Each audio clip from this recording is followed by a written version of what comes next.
C'est une première. Des magistrats et des journalistes ont été invités à se plonger en immersion dans la future prison de Harren. Ils sont restés pendant 36 heures dans cette prison. Anaïs Corba, donc ces magistrats viennent maintenant avec leur ressenti. Effectivement, Myriel, alors ils étaient 55 à se retrouver enfermés à partir de samedi 9h dans la nouvelle prison de Harren.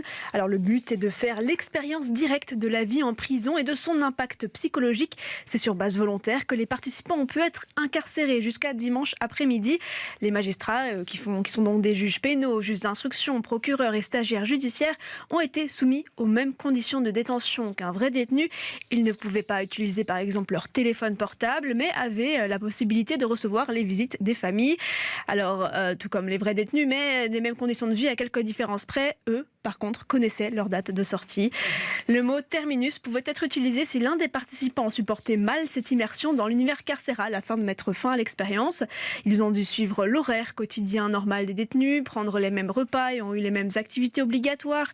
Ils ont entre autres été employés à la cuisine et à la blanchisserie. À 22h, les lumières se sont éteintes samedi soir. Damien Van der Merch fait partie des magistrats qui ont été enfermés ce week-end. Il nous raconte son expérience.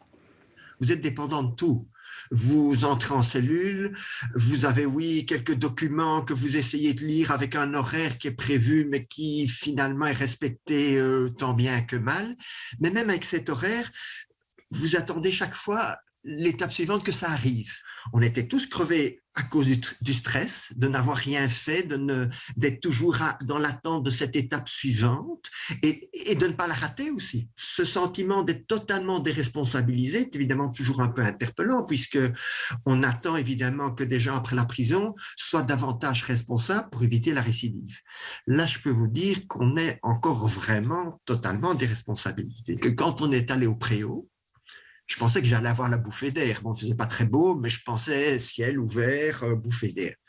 Là, j'ai vraiment ressenti l'enfermement, puisque vous sortez du bâtiment, mais vous vous sentez encore plus enfermé parce qu'il y a des murs de 4,50 m. La cellule, pas trop mal. Je trouve que vraiment l'infrastructure qui a été prévue, pour autant qu'elle ne soit pas dégradée, qu'elle soit maintenue, ça témoigne d'un respect du détenu. C'est une expérience qui peut aider aussi à évaluer si la privation de liberté est la meilleure solution pour une personne qui a commis une erreur et pour peut-être réduire ainsi la surpopulation carcérale en Belgique, une initiative que Damien Van der Merch aimerait voir se démocratiser. Ça reste un enfermement et je suis vraiment renforcé dans ma conviction que si l'on veut vraiment attaquer la récidive et favoriser donc aussi la réinsertion des gens, en prison, ça reste plus que limité parce que les préoccupations sécuritaires l'emportent beaucoup sur le reste. Je vous dis, la seule lueur d'espoir, c'était les activités. Les bonnes réponses, honnêtement, elles sont très difficiles à trouver en prison. Oui, on peut faire un certain travail en prison, mais je l'ai vécu, il n'existe pas sauf les activités. De temps en temps, j'ai eu l'occasion de rencontrer pas mal d'agents pénitentiaires et je leur posais toujours la question, combien de personnes dans votre prison ont leur place et combien n'ont pas leur place ? Eh bien, de façon invariable, il me répondait 50%.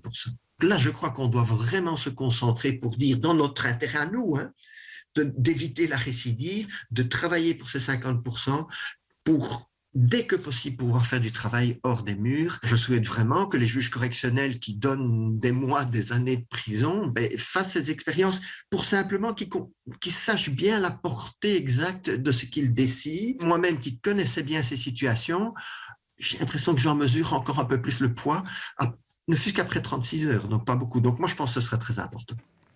Voilà donc pour cette immersion des magistrats. Alors c'est une expérimentation qui a surtout permis aussi bien, au personnel pénitentiaire de prendre ses marques dans cette toute nouvelle prison, cette grande prison de Harren dont l'ouverture est prévue le 30 septembre prochain. Oui, effectivement, cette prison est d'une capacité de 1190 détenus. Elle remplacera les prisons de Forêt, Saint-Gilles et Berkendal.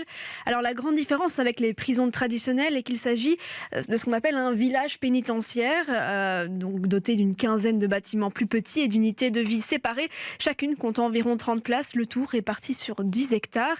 Ainsi, les détenus pourront être diversifiés en fonction de leur profil et de leur âge. Les unités de vie seront adaptées aux besoins du groupe ciblé. Grâce à un badge, les détenus pourront se déplacer plus librement à l'intérieur des murs que dans une prison traditionnelle. La détention ouverte ou semi-ouverte y sera également encouragée sur base d'une analyse du profil de chaque détenu. On rappelle aussi que c'est ici que les 9 accusés du procès des attentats du 29 mars 2016 doivent être incarcérés incarcérés. Ils sont pour l'instant éparpillés aux 4 coins de la Belgique. Merci Anaïs Corbin pour toutes ces explications et pour cette interview.